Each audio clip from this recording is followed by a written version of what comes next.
Stacy. I'm an alcoholic. I brought a lot of water because, like, more is better, right?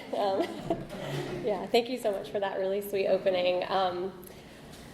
We were, like, sitting there. I didn't know Courtney very well at the time, but we started talking about, like, yeah, when I was suicidal, and, like, somehow we were laughing about it, and they were like, oh, my God, like, this is so messed up that we think suicide's funny, but, like, I'm so grateful to have friends like that. It's funny because we didn't do it, obviously, so, gosh, okay. Sorry. So, thanks. So, sick sense of humor. I feel like I'm in the right place for that. My sobriety date is October 18th, 2017. I have a home group, the Evergreen group. We meet Tuesday nights at 7:30. It's right, like, before you get to, I don't remember the church name, and I meant to look it up, but, like, the Midland Road kind of forks, and it's over to your left. So, yeah. Do you need me to talk louder? Is that where you're, oh, okay. Oh. Thank you. Awesome. Yeah, somewhere over there. I'm really bad at directions. On the way here, I passed by the church that I thought this meeting was at the first time I ever tried to go to an AA meeting, and I showed up kind of late, and I was like, if I go in late, no one will see me. And then it was like right next door, and I just realized, like, oh, like, I know how to get here now, and I have, like, some clarity and stuff, but I walked around, and I feel like they were having choir practice, and I was like, these are not drunks, like, this is not the right place, so I've got my phone. I'm going to try not to go over. I'm just so glad to be sober today. This was the second meeting that I ever went to. I found one, and then found my way over here. And I remember, like, just being surrounded by all these really nice people. And I was like, I'm pretty sure this is a cult, because, like, you know, all of it just was, it weirded me out. And, you know, I never could have imagined that I'd be happy and, like, laughing and sober and just a part of something that's, you know, saves lives. So, kind of starting back at the beginning, I was an act of defiance. My mom had, like, very recently started trying to go to church and, like, had a kid. They got married really young. They're both from alcoholic families. There's a lot of alcoholism in my lineage, not a lot of recovery, not really any that I'm aware of other than me. So, you know, I think my dad was in, like, in jail for drugs or something, and she's like, I did it your way, God, now I'm going to do it my way. And she had an affair, and here I am, so,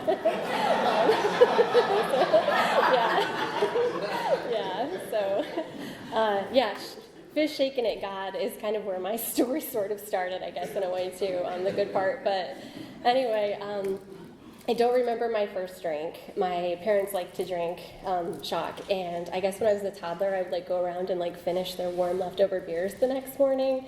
And I have this really strong feeling that I was born with this, because I don't know that toddlers really like beer normally. But you know, fast forward, I guess, like, our house was chaotic. You know, my parents did the best that they could. I have 2 awesome sisters. I was raised not knowing that I wasn't biologically my dad's, I call him my dad, his, you know, name's on my birth certificate. He was aware, he did it on purpose, but they did not have a healthy marriage. There was a lot of screaming and some drug use, and really, really briefly in there, my mom went to Al-Anon, and I remember seeing this, like, Courage to Change book, and she had, like, one really nice phrase that she learned from it, but mostly the marriage just, you know, ended chaotically, and then she very quickly married kind of like a very religiously zealous person. And it became very strict. Religion was, like, you know, taking notes, and I just, like, was trying really hard to be good enough all the time, and I was very aware that I wasn't, and, like I tried. I feel like the first, like, beginning of my story was, like, kind of, like, self-control, and, like, you know, I had anorexia, which is, you know, like, I think it's a thing you do when you don't feel like you have power over things. And, you know, I would, like, save all my Halloween candy and, like, you know, eat a piece a day. Like, I had a lot of self-control. I, you know, like, just didn't really fit in. We moved to Texas briefly. I was born in the Midwest, and, like, I faked an accent to try to, like, you know, mesh. And I just never really felt like I belonged anywhere. And I think the older I got, the better I felt like I was able to fake it a little bit or like kind of watch for these social cues and maybe like imitate. But when I was 13, coming up on 14, I think it was the summer before 8th grade, I really discovered alcohol. It was like the coolest thing I'd ever done. It was so edgy because I was this little like kind of churchy girl, but like, wanted to be edgier than I was. And we were staying with my grandma, it's a typical story. And it was like this summer girl, and we just started mixing a bunch of booze from this girl's parents' liquor cabinet and passing it around. And it was disgusting. And we were listening to like Nirvana Unplugged, and I was like, I'm so cool, like I'm drinking alcohol. And like, I'm not sure that anything really happened. I just remember it tasted gross because, it was like probably cooking sherry in it, like just nasty stuff. But I felt this warmth spread over me, and I felt like this is it. So, fast forward a little bit. Obviously, when I was in 8th grade, I didn't really have that much access to alcohol, but every time I could get my hands on it, I drank as much as I could, and I loved it. It took my shyness away. It made me feel cool. And like, it really became a part of my identity. I got in a little bit of trouble. I was very sneaky because, like, my older sister was, like, the fighter in the house, so she, like, kind of would shout and like, just like, but I learned like, oh, if you're very quiet and you're very, if you're a peacekeeper, then you can get away with a lot more stuff and just never get caught. So I got this boyfriend, band, like Angry Noise, like, and we would go to his house at like open lunch and get drunk, and I'd go back to school and I'm sure make a fool of myself, but I loved it. I went to college. I drank, I was a younger person, like going, like I think I was 17, right, when I graduated from high school, so getting the alcohol was always the challenge, but like I said, when I did, I drank to get drunk. I don't really remember drinking any other way. I don't remember trying to drink any other way. I just, I liked it, and yeah, so I did pretty well in college. I kind of was like a little bit of a mess up in high school, but like the people pleaser in me kind of like turned that around. So, graduated, got as far away from Indiana as I could get, moved down to Texas with like trash bags full of clothes and my 79 Buick LeSabre, and it was like no air conditioning. It was super hot. It like smoked. I think there was like an oil leak or something, and I was just like, I was really excited to finally like get away from this kind of controlling environment that I was raised in, and I got this like great job. I didn't really have a plan when I got there. I had a little bit of savings, and I was waitressing, and my little sister at the last minute decided to come with me, and we were like sleeping on yoga mats, and the carpet was like gross. It was just like oily, and like we'd find like dead roaches, and I guess it's like not that abnormal in Texas, but it was really gross because up in the north, I guess they hide better. But then, so, I got this great job. I don't know how. I majored in English, but it was like in insurance, and I was like, what is this? It was like underwriting, and I just like, I feel like I was a pretty good BSer, so I just acted like, yeah, no, of course, yes. I don't know how I got the job. I like didn't fit in. A lot of the people that I worked with were like finance majors, and I'm just this like, I really like words and I hate math. But like, I got this job, and again, I just didn't fit in. I had this like gross car, and I just like, I'd have to like wear like a tank top to work because it was like middle of summer, 100 degrees, and I'd park like way in the back of the parking lot because my car would be like smoking, and I'd try to like dab off and like put my clothes on, and just I just never felt comfortable in my own skin unless I was drinking. There was this point that I remember. I was in a relationship. It wasn't healthy. None of my relationships were. And we broke up, and I was like, I should drink alcohol. And, I went and like I bought it, and I bought it specifically to change how I was feeling.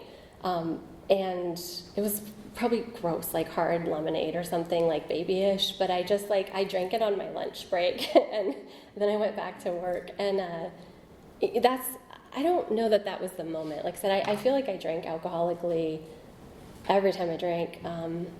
But I feel like that's a moment that I can think of where like I now had access. I had a job. I could buy it, and there wasn't really anybody stopping me from doing that. I met my husband on Match.com before it was cool, and this is like circa 2006, and he's military, so he taught me how to drink like good tasting drinks. So mixing things, and like my drinking really took off. Like he's not one of us, which is really a shock to me still to this day, because like he comes from a long line of us as well. But we just drank together, and it was really fun for a while. I was like early 20s, and like I could justify behaving however and blame it on the alcohol. And I felt like when I was drinking, I was like really proud, because I'm a little bit Irish, a little bit Scottish. I felt like really proud about how much I could drink. And so, I just felt like, I can keep up with these army dudes. And, we'd have a couple, like my first blackout, we were at his friend's father's funeral, so super appropriate behavior on my part. We lived in San Antonio, but we were in Houston. And we were at a bar, and I started mixing the alcohol and the beer and like wrong order. And I saw him talking to a girl at the bar, and I was like, I'm pretty like non-confrontational when I'm sober, but like I started some stuff with him, and like I had these like flashes of what happened that night, and none of them were good. And like I woke up, and like there was a car floor mat over the shower, my shirt, my shoes had puke on them, I'd peed the hotel bed, and like I was like, what happened? And did your friend see me naked? And he was like, don't ask questions you don't want the answer to. So it was, and I had like a really bad hangover. That was my first one that I really remember. It was like terrifying, but it didn't stop me from drinking. I was just getting started. And so I mean, fast forward a bit, we moved around. I'm gonna skip to like the bad part. We moved here, and I was working remote. I had a good job, same company. It was like my third time working there. I don't know why, but I just really like couldn't stick with things. It's a shock for a drunk. But I was living here and just very isolated, and I had a really stressful job, and we would just like drink. Like he hated his job, I hated my job, and we would just like, he'd turn the beer light on at 6 p.m. and we would just like do shots and like just, drink as much as we could and complain about how awful our lives were. My day drinking started like with like maybe I'll just have like a glass of wine on my lunch break, because like I'm really stressed and I deserve this. And like it just, I don't remember not drinking from that point on. I just, I would try to do like yard work and be like spilling my booze on Saturday, like throwing pine cones in the trash, and just a wreck. I didn't have friends. We would go to like parties with his work people, and I'd have to pregame, to be in a social environment. And, I remember a couple times where he was like, hey, maybe ixnay on the Einway over there, like you're starting to get a drunk. I'm like, whatever, you're such a prude. And I just started probably embarrassing him. There are people who don't talk to us anymore, and like he's like, I just don't know why. And I'm like, I'm pretty sure I got drunk at her birthday, so like kind of positive that's my fault. But he was drinking a lot too, and so I don't know that he ever saw my drinking as a problem. Like occasionally, like my mom, who lived in Texas, and while we were living here, like she'd be like, maybe you shouldn't drink so much. And I was like, whatever, you don't know anything. But mostly, like I just was drinking in private. I wasn't going anywhere. I was drinking until I blacked out or passed out. I would wake up and be like, how did I get in bed? Like, what happened? Did we fight? And I think he just pretty much like was carrying me to bed. And I started getting really sick. Like I just wouldn't go to the doctor because I couldn't take work off. So I'd go to like urgent care if I had an issue. And I had like untreated asthma, which I learned later, and like underactive thyroid. So I like gained all this weight, and like I constantly was getting bronchitis, and I couldn't sleep. Like I would just be up all night coughing. And and the drinking, like it got to the point where like I couldn't swallow food anymore. Like it would get stuck in my throat, and I'd go like puke it up somewhere, like make myself, I was just like choking. I couldn't breathe. I'd have to like And like that was life. And I don't remember hangovers. I just was like, I felt badly constantly, and I just wanted to die. And I remember like so many times thinking like, is this life? Like this is it? Like this sucks. I'm just working and drinking, and like I could have like Googled my symptoms and it would have been like, don't drink, and I'd be like, no, what else? That can't be that. Like it's in deep denial about my drinking, and I didn't want to quit. I remember like saying like the only reason I'd quit is if I got pregnant, and like I don't think I probably could have if I'd gotten pregnant.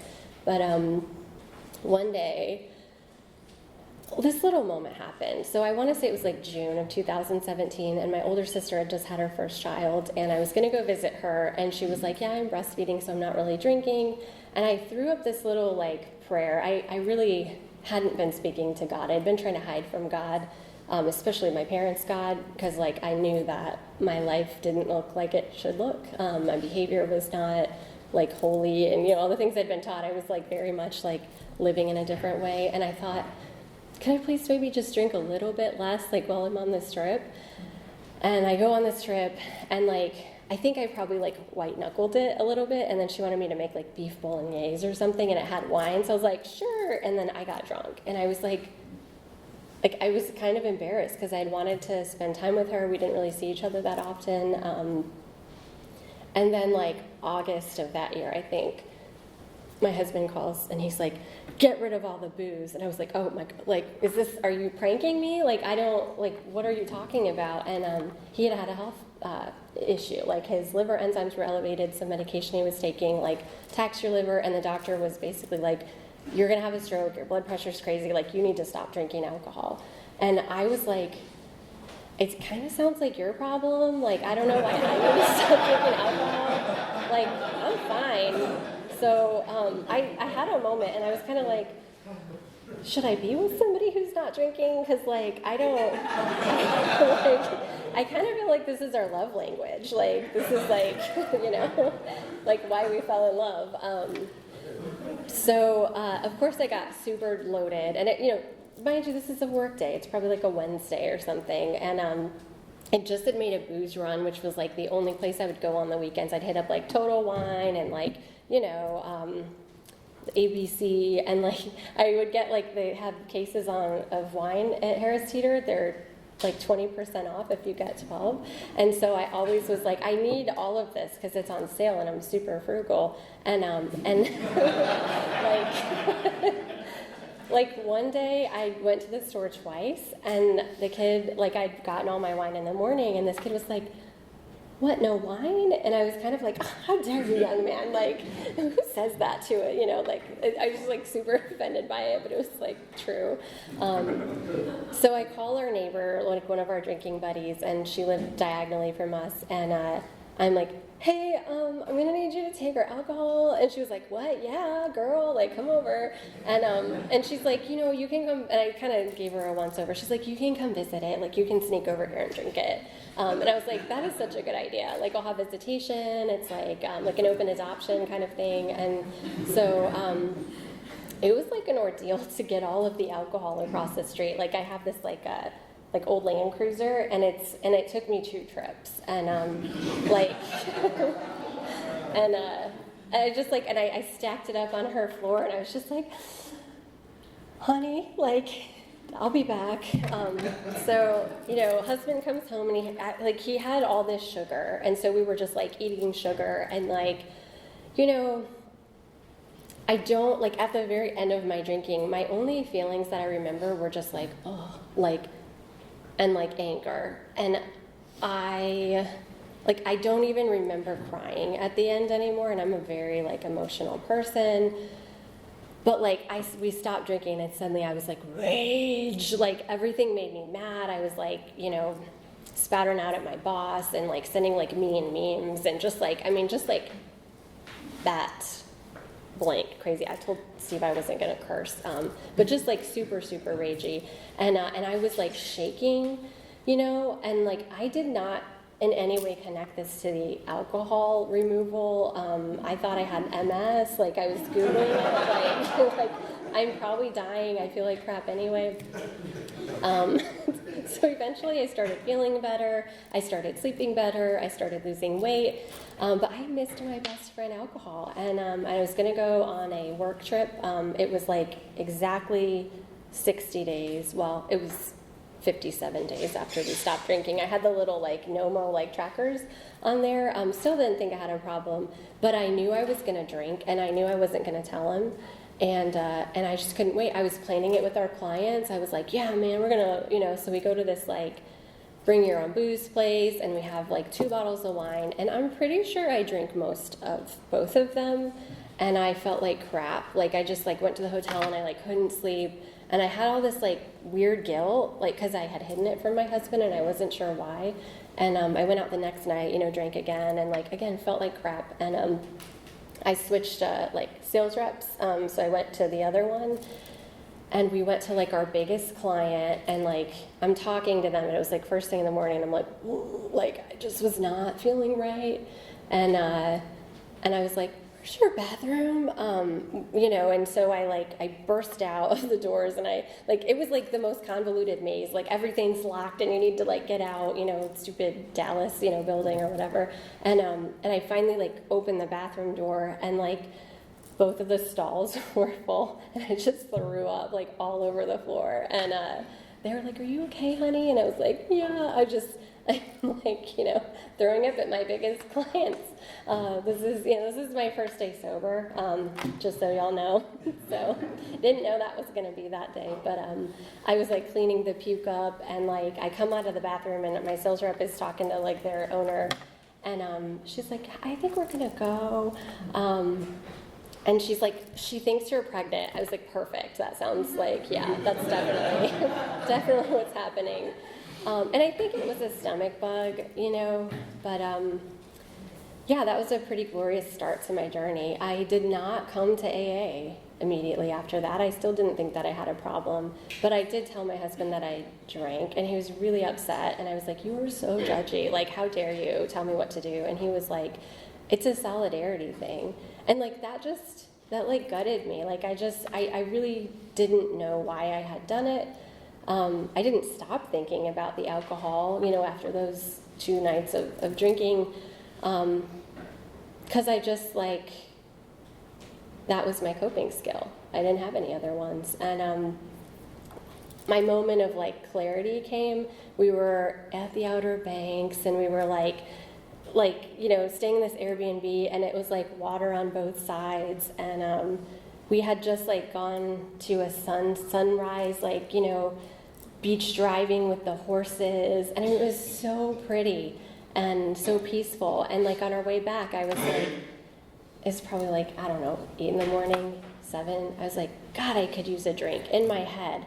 And I was like, okay, like that, like I'm not stressed, I'm not at work, like all my excuses for drinking like were gone at that point. And I started panicking, and then I started Googling like survey, like, are you an alcoholic? And like they were all like, yes, darling, you're a raging alcoholic. And I was like, no, wrong survey. Like, look, you know what, I probably I always lied about how much I drank at the doctors. I'd be like 1 to 2 drinks. So I was like, let me change some answers, because and like it kept saying like I'm an alcoholic. And like watching my husband just quit and be super happy with life, he's like, I have so much energy and money, and I was like, I hate my life, I'm gonna murder people. And it was like helpful to see that contrast. And I finally, I know that this was my higher power doing for me what I couldn't do for myself, but I thought about AA, and I told him, like, I'm going to go to an AA meeting. I think I need it. And he was like, don't go to AA. Like, I was like, why not? He's like, that's where men go to pick up women. And I was like, yeah, so. And he didn't want me to label myself also, but it was mostly about the men picking up women. So I was like, I'm going to go anyway. And I tried to go to a meeting, and I got really lost. So I went to Aberdeen the next night, and I was like, I'm going to sneak in the back. Like, I don't want anyone to see me. And I went in the front because, Aberdeen looks like the front looks like the back. And so it's like all these people. And I was like, so mortified. And like, there was this woman sitting there by herself, and I was like, she's smiling at me. I'll just walk over there. And, she gave me candy, and like, she had a little, like, pamphlet with the meetings, and I took pictures of it. And I didn't know what to expect, but I was just like, wanted to crawl out of my own skin. And this one guy, I don't know who he is, I don't know what he said, but he talked about like thinking about drinking in a way that struck my soul. And it was like, I understand, like somebody understands me, and it felt like the first time in my life. And I didn't know what was going to happen. I was super scared. I was crying the whole time because it felt like a bit of defeat to like realize like, yeah, this is my problem. But the lady was like, hey, go get that white chip. And I got a white chip, and I cried. And I cried for like months. I feel like, I remember like coming to a meeting a couple months in, and this guy who I think it was in this room, and he was like, you're doing so good, you're not crying. And like, so, but yeah,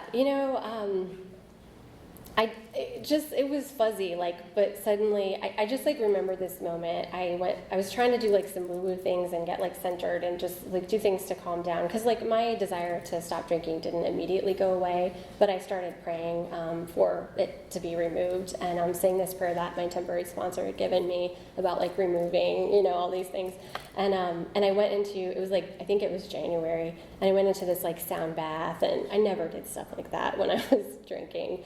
And I came out, and there were these big fat snowflakes, and I was like, I like raised my head up, and snowflakes were hitting my face, and I was so happy, and I was just like, joy, like this was such a foreign emotion, and I couldn't remember ever feeling that happy like before that moment. And that's when like the good feelings started coming back, and that's when it just was a turning point. I'm running out of time. I spent a lot of time in the Drunkalog, but I got an awesome sponsor, and I remember like sitting on her couch, and I was crying, and I thought she was gonna like make me do some list of what was wrong with me, and she's like, do 3 assets per day, and I was like, whoa, no, I don't have those. What's an asset? And it was so hard because I hated myself so much. I spent my whole life like hating the person in the mirror, and I felt love from people, like, getting loved back to life. Like, I deeply connect with that statement because that's what happened with me. Like, I had trouble thinking that I would be a person who would be happy and sober and like grateful, recovering alcoholic. I was like, that's not going to happen to me. But I wasn't drinking, and like slowly, like, and I knew like, okay, avoid the alcohol aisle. And I started getting these coping skills. Like I started getting like, oh, I can pray. I have people to call. I have like a life that's not isolated and sad now. And I had the same life, but suddenly like it didn't look so bad. It looked like hopeful. And another turn, so working the steps, and like I did my 4th step. It was like, I want to say 40 pages. I don't know. I had a lot of problems, but like I sat and I cried for like hours reading it to my sponsor, and I was really expecting to have this like moment where I'm like, I'm good, I'm clean now, and I was kind of like, oh, ick, and like I went to a sound bath afterwards, and it's just like a lot to process. Like I was so private my whole life, and I didn't know how to be honest with myself or anybody else.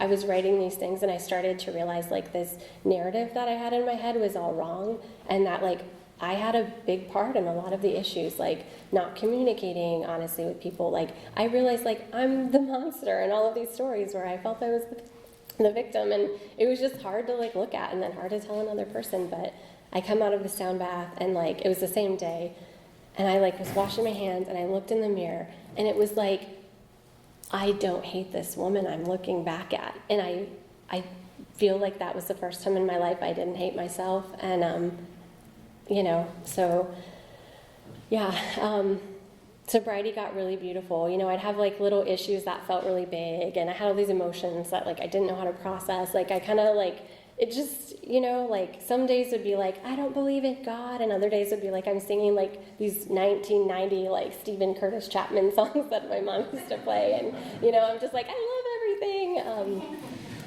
But I want to talk about 2020.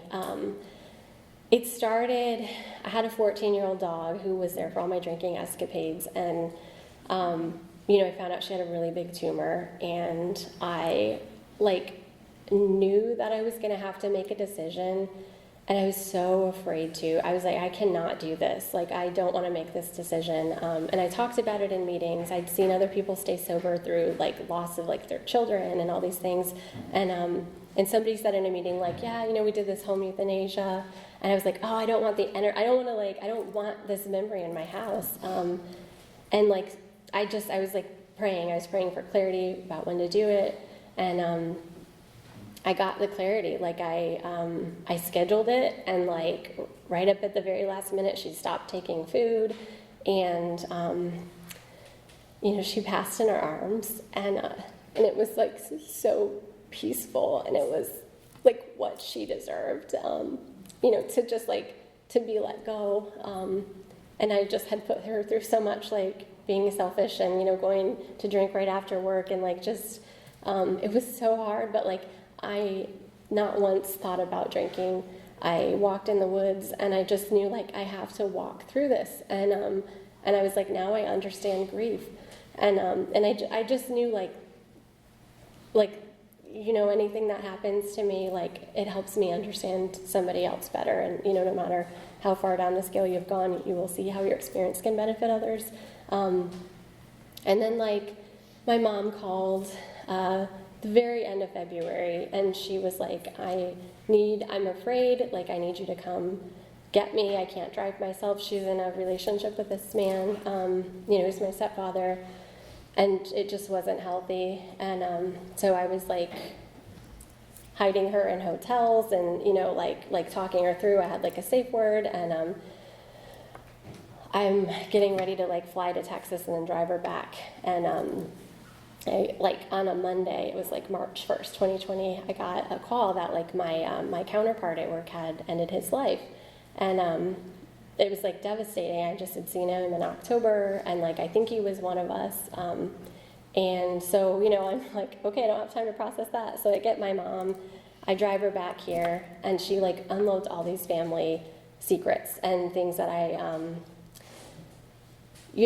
dissociated. I spent a lot of time in the clouds, and I started remembering things, and it just was really troubling. And a lot of the higher power stuff, I had kind of hung on to what they taught me, and I have this spiritual life over here that's working for me and keeping me sober, and then I have these old ideals that they weren't meshing.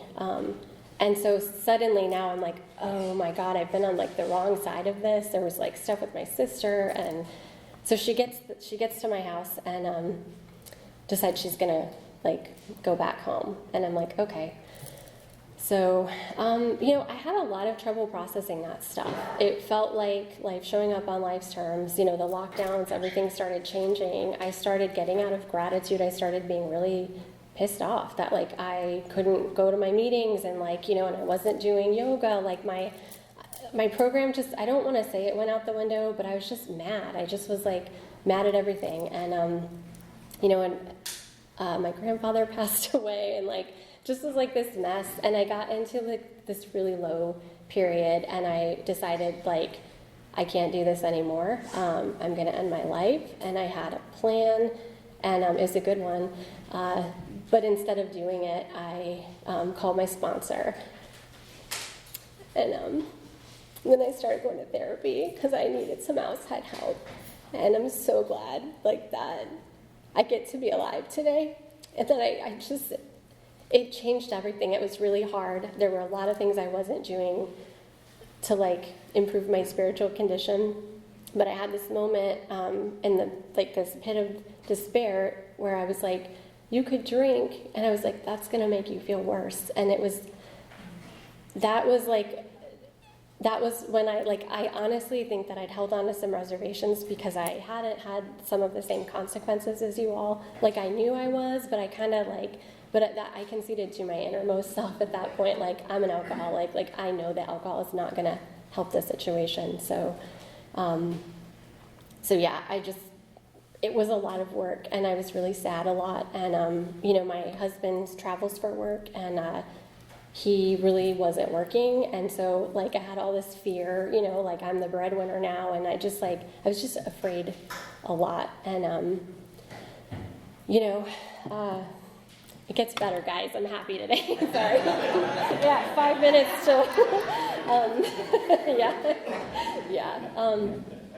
But I had an opportunity. My company that I'd been at 3 times, but about 12 years, they were getting offers to be purchased, and they were trying to make their workforce look leaner. So they offered everybody the option of leaving if you wanted to for a severance, based on how many years you'd been there. I was like, oh my God, who does that? It's COVID. That's so dumb. And then I started looking at it, and I was like,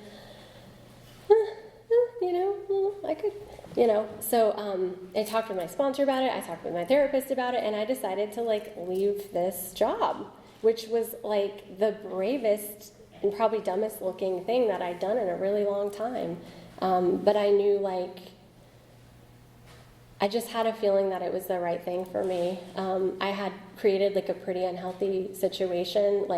It's a challenging industry that I was in, but my major part in it was just not having boundaries. I was an alcoholic and a workaholic and a people pleaser, and I just didn't say no. And so they'd be like, do this, and I'd be like, okay.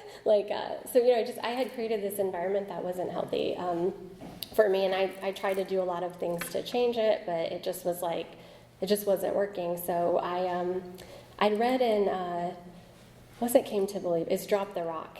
This woman talks about going off by herself and just being quiet and kind of centering.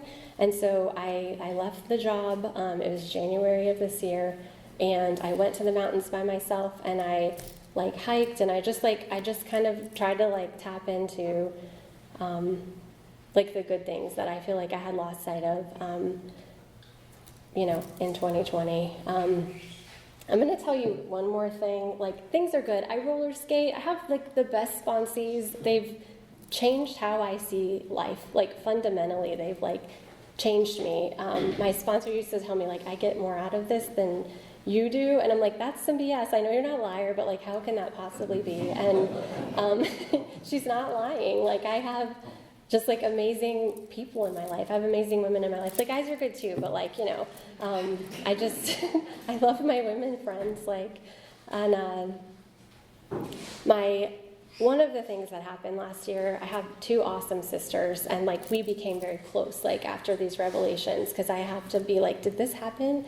I'm starting to remember this, and we started writing a lot. I had stopped writing when I was drinking, and it just all came back, and it was very cathartic to start going and piecing things back together. But my little sister, she has 3 kids, and her husband had ocular melanoma, which can be not a big deal, but they put they did targeted radiation in his eye, and last year it came back, and it was so aggressive. It was you have months to live.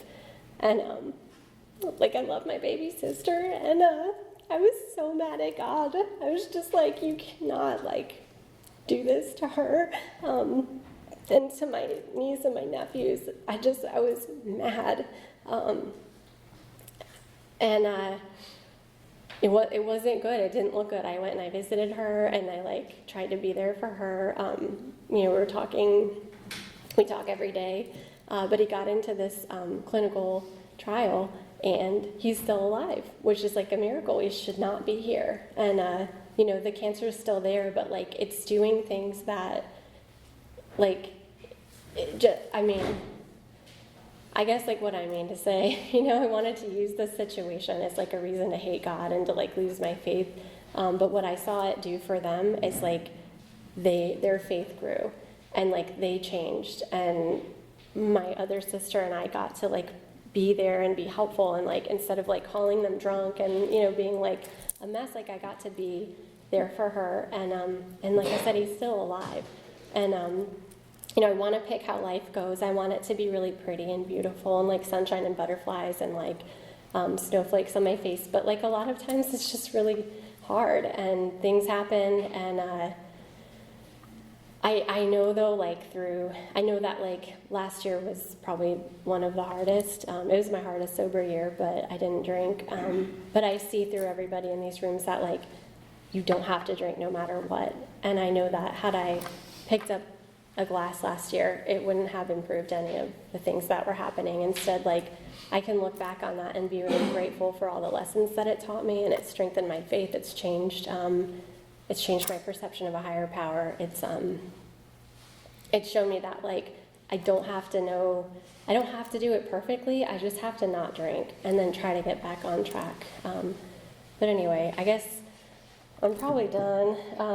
Sorry, I was gonna try to think of some like really beautiful ending, but I guess like, the thing that I will say, like I just remember sitting in here like looking at this stuff and being afraid of it, and kind of like really wanting to fast forward through things and just like wanting to be like these women who are so graceful and like peaceful, and I'm like, when do I get that? Like I want that now.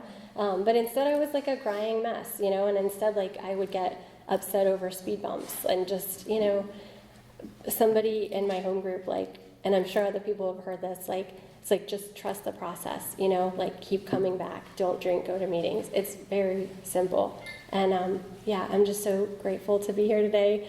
Thanks for keeping me sober. And thanks. That's it.